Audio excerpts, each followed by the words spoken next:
Les jeux sont lancés, on joue très défensif de part et d'autre, peu de points marqués, une dizaine seulement après 6 minutes de jeu, mais l'engagement des deux équipes laisse entrevoir une rude, très rude confrontation. 14-14 après ce tir de Austin, donc jeu égal entre les deux équipes.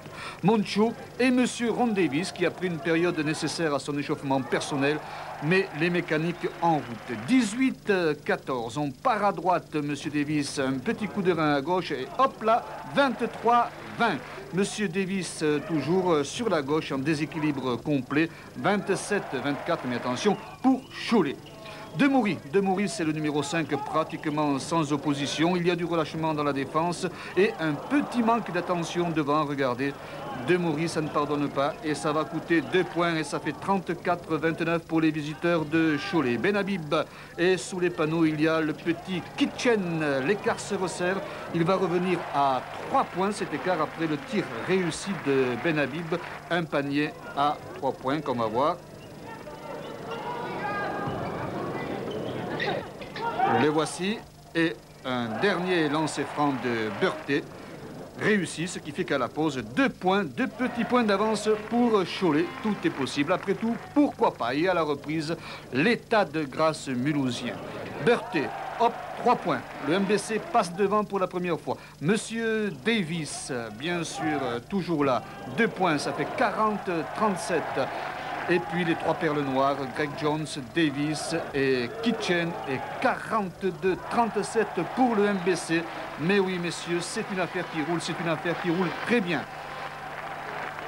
Moncho, Christian, Berthet, Jones, et ça fait 44-39. C'est le retournement complet. 5 points d'avance, 5 points, c'est beaucoup et c'est bien peu face à une équipe qui, ne l'oublions pas, joue la première place. Jean Gall sent bien qu'il faut stopper l'hémorragie. Quelques petits entrechocs, c'est heurté sous les panneaux, mais tout de même toujours correct. Ça fait du spectacle. Moncho et John à la conclusion. Moncho toujours numéro 4 et Davis cette fois-ci en puissance 50-42, 8 points d'écart. Moncho de là, ça fait 3 points quand ça rentre, voilà qui est fait 53-46, 7 points d'avance pour le MBC, mais il reste encore 12 minutes de jeu. Et une phase qui montre bien l'hermétisme de la défense mulhousienne. Ça ne passe pas et l'arbitre devra même siffler pour réveiller Austin qui s'était assoupi dans la raquette. Petite phase très cocasse, regardez bien. Davis et ce petit canaillou de Austin qui boxe à travers le panier. Suivez bien, c'est interdit. Eh oui, c'est interdit et ça coûte 2 points. Les explications à ce sujet de l'arbitre, ces explications sont on ne peut plus nettes et précises.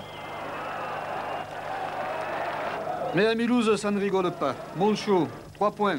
De là, 60-51, 9 points d'avance.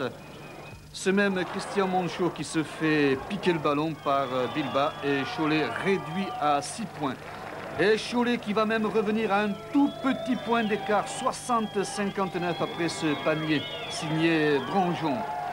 Une mauvaise passe et Benhabib tout seul comme un grand, s'en va redonner un petit peu d'air à ses coéquipiers. Mais la réplique est toujours là et 3 nouveaux points de Demoury, le numéro 5, et l'écart entre les deux équipes reste toujours très serré, plus que 3 minutes. Tout peut basculer d'un côté ou de l'autre. Et regardez un petit peu le mano à mano que se livrent Benhabib et Demoury.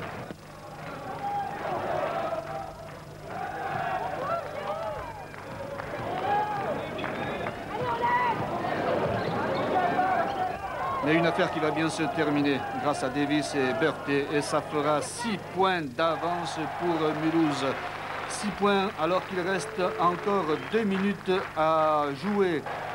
Kitchen, John, Berthet, Kitchen et John, ça fait 72-64. Et ça fait à nouveau 8 points d'avance pour le MBC. Davis, dont on se demande dans quelle position il pourrait ne pas marquer. Regardez.